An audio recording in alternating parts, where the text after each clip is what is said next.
नमस्कार, छत्तीसगढ़ एक्सप्रेस में आप सभी का बहुत स्वागत है। मैं हूं आपके साथ प्रियंका गुप्ता। बुलेटिन की शुरुआत करते हैं बड़ी खबर के साथ, जो कि रायपुर से है। प्रधानमंत्री नरेंद्र मोदी का छत्तीसगढ़ दौरा रहने वाला है। दुर्ग में विशाल जनसभा को संबोधित करेंगे प्रधानमंत्री नरेंद्र मोदी। सुबह 10:40 पर रायपुर एयरपोर्ट पहुंचेंगे प्रधानमंत्री नरेंद्र मोदी और हेलीकॉप्टर से दुर्ग जाएंगे प्रधानमंत्री मोदी। तो सुबह 11:15 पर दुर्ग में आम सभा को संबोधित करेंगे और दोपहर 12:15 पर दुर्ग हेलीपैड से लौटेंगे रायपुर एयरपोर्ट। तो रायपुर एयरपोर्ट से मध्य प्रदेश के लिए रवाना होंगे प्रधानमंत्री नरेंद्र मोदी। तो बड़ी खबर आपको बता रहे हैं, जहां चुनावी माहौल देखने को मिल रहा है और सभी दिग्गज छत्तीसगढ़ पहुंच रहे हैं। 7 तारीख को पहले चरण के मतदान होना है, जिसको लेकर प्रधानमंत्री नरेंद्र मोदी का दुर्ग दौरा रहने वाला है।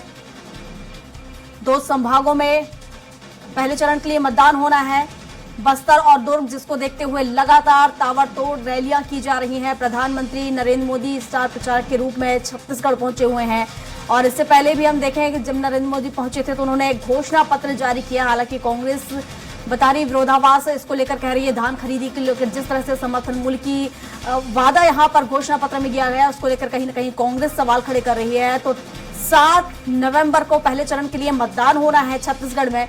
2 चरणों में मतदान होगा छत्तीसगढ़ में। पहले चरण के लिए 7 तारीख और दूसरे चरण के लिए 17 नवंबर को यहाँ पर मतदान होगा और मतगणना 3 दिसंबर को आएगी, जिसको लेकर ताबड़तोड़ रैलियां की जा रही हैं। दुर्ग और बस्तर संभाग में पहले चरण के लिए मतदान होना है, जिसको लेकर यहाँ पर चुनाव प्रचार किया जा रहा है, घोषणाएं की जा रही हैं, वादे की जा रहे हैं। जनता को आकर्षित करने के लिए यहाँ पर तमाम कोशिशें की जा रही हैं। बड़े बड़े दिग्गज यहाँ पर जमीनी स्तर पर पहुंच रहे हैं और आम जनता से मिलकर यहाँ जनसभा कर उन्हें संबोधित करने के दौरान पार्टी प्रत्याशियों के पक्ष में वोट की अपील करते भी नजर आ रहे हैं। तो बड़ी चुनौती है भाजपा के लिए, जहां 15 साल की सत्ता खो चुकी भाजपा वापस सत्ता में आने की कोशिश कर रही है। लगातार यहाँ पर कमान देखें तो प्रधानमंत्री नरेंद्र मोदी ने भी संभाल रखी है और लगातार यहाँ पर ताबड़तोड़ दौरे किए जा रहे हैं। तो वहीं दूसरी चुनौती कांग्रेस के पास भी है, सत्ता को बचाने की, सत्ता में काबिज रहने की। तो दोनों ही पार्टियों में देखें तो काटने की टक्कर इस विधानसभा चुनाव में देखने को मिल रही है, क्योंकि अगर पिछले विधानसभा चुनाव की बात करें तो एक बड़ा फेरबदल देखने को मिला था, जहां 15 साल की जो बीजेपी सरकार थी सिर्फ 15 सीटों पर ही सिमट कर रह गई थी और कांग्रेस भारी मतों से यहां से जीती थी, जिसको देखते हुए दोनों ही पार्टियों में कांटे की टक्कर देखने को मिल रही है, जिसके चलते दिग्गज मैदान में उतरे हुए हैं। तो प्रधानमंत्री नरेंद्र मोदी स्टार प्रचारक के रूप में छत्तीसगढ़ पहुंचेंगे। बता दें कि दुर्ग संभाग में वो पहुंचेंगे और विशाल जनसभा को प्रधानमंत्री नरेंद्र मोदी संबोधित करेंगे और इस दौरान पार्टी प्रत्याशियों के पक्ष में वोट करने की जनता से अपील करेंगे। और जैसे कि कयास लगाए जा रहे थे, लगातार कांग्रेस की तरफ से सवाल भी खड़े किए जा रहे थे कि अब तक बीजेपी की तरफ से घोषणाएं नहीं की गई हैं, वादे नहीं किए गए हैं, तो वो भी अब प्रधानमंत्री नरेंद्र मोदी ने दूर कर दिया है और घोषणा पत्र जारी कर दिया है। तो वहीं धान खरीदी की बात करें तो धान खरीदी को लेकर भी बड़ा वादा बीजेपी ने किया है, जिसको लेकर कांग्रेस सवाल भी खड़े कर रही है। तो सुबह 10:40 पर एयरपोर्ट पहुंचेंगे, हेलीकॉप्टर से दुर्ग जाएंगे प्रधानमंत्री नरेंद्र मोदी।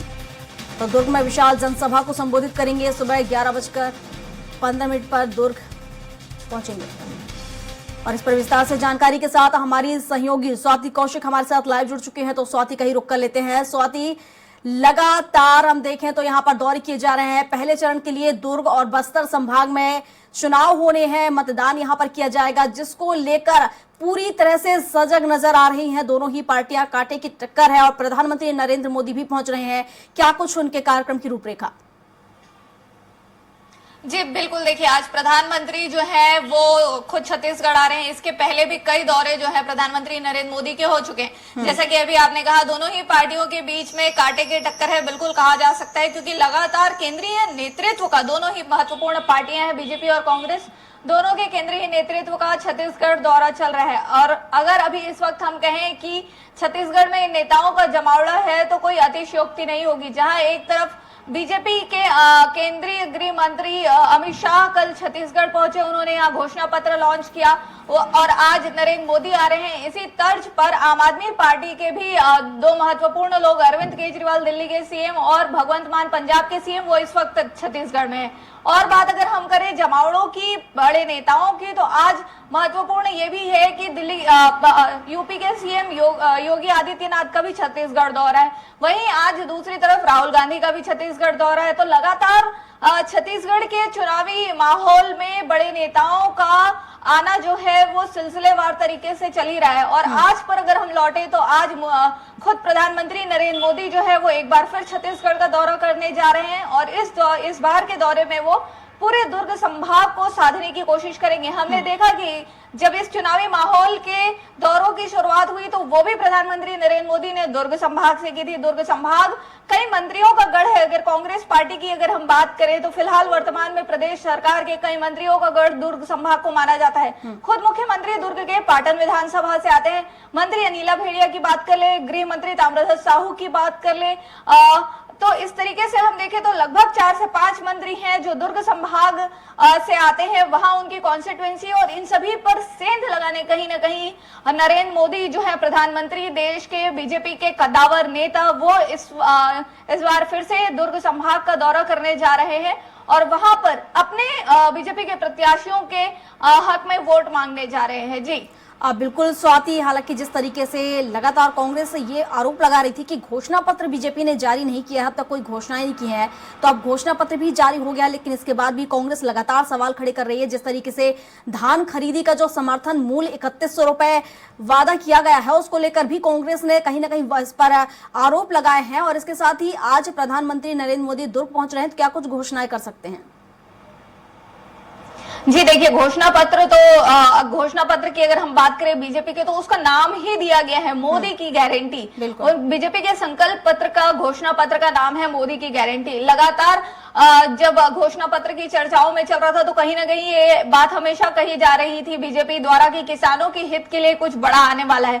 तो वहीं पर जब ये घोषणा पत्र कल आया तो फिर से एक वाद विवाद की स्थिति, एक द्वंद्व की स्थिति, एक आपस में तर्क की स्थिति जो है वो निकल कर सामने आई। क्योंकि जितना घोषणा पत्र में हमने जिन 20 बिंदुओं पर 20 महत्वपूर्ण बिंदुओं को देखा तो उसमें यही निकल कर आया कि धान की बात भूपेश बघेल करते हैं। 20 क्विंटल धान खरीदी का जो लक्ष्य है वो भूपेश सरकार ने, वर्तमान कांग्रेस की सरकार ने इस बार के लिए रखा था। इस बार से 20 क्विंटल धान खरीदी जो है वो प्रदेश में शुरू हो चुकी है 1 नवंबर से, तो अब उसको बढ़ाकर 21 क्विंटल प्रति एकड़ कर दिया गया है।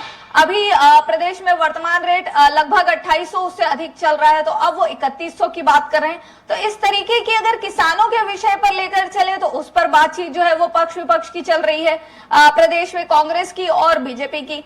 उसके बाद हम खेलों की तरफ बढ़ते हैं तो छत्तीसगढ़िया ओलंपिक के बाद जो है वो तर्ज पर बीजेपी भी छत्तीसगढ़ के खेलों को प्रोत्साहन देने के लिए एक नई योजना लेकर आ गई है।